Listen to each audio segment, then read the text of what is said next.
না, ওই জন্য এখন পুরো রেগে রেগে চোখ বড় বড় করে প্র্যাকটিস করাবো। আমার উপর দিয়ে কেউ যাবে না, নিজের মতো চলছে এখন প্র্যাকটিস। ওদের একটাই বক্তব্য যে ওদের প্রথম থেকে আমি বকা দিই, তখন ভালো মতো হেসে হেসে ক্লাস করিয়েছি, আর লাস্টের দিকে এসে ওদের আমি বকা দিচ্ছি। দেখো প্রথম দিকে শেখাতে হবে যে হেসে হেসে শিখিয়েছি, এবার তো কাজটা পুরো একদম প্র্যাকটিস করাতে হবে। এখন তো না বকলে কেউ গাফিলতি করবে, প্র্যাকটিস করবে না, ওই জন্য এখন পুরো রেগে রেগে চোখ বড় বড় করে প্র্যাকটিস করাবো। আমার উপর দিয়ে কেউ যাবে না, নিজের মতো চলা যাবে না। এখন দুর্গা ঠাকুর,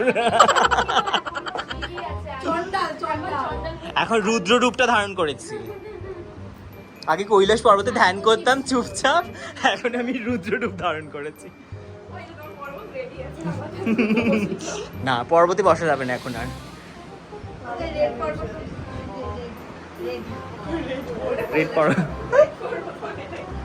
রেড পর্বতে বসা যাবে না, তোদেরকে তাহলে প্র্যাকটিস করানো যাবে না। তোরা বাড়িতে তো ইয়ে করিস ফাঁকিবাজি।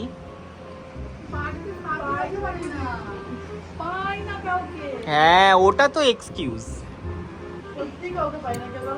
এই একটা এক্সকিউজ দিলে জানিস তো 7 খুন মাপ, ওই জন্য সবাই এক্সকিউজটা দেয়, বাড়িতে কাউকে পাই না।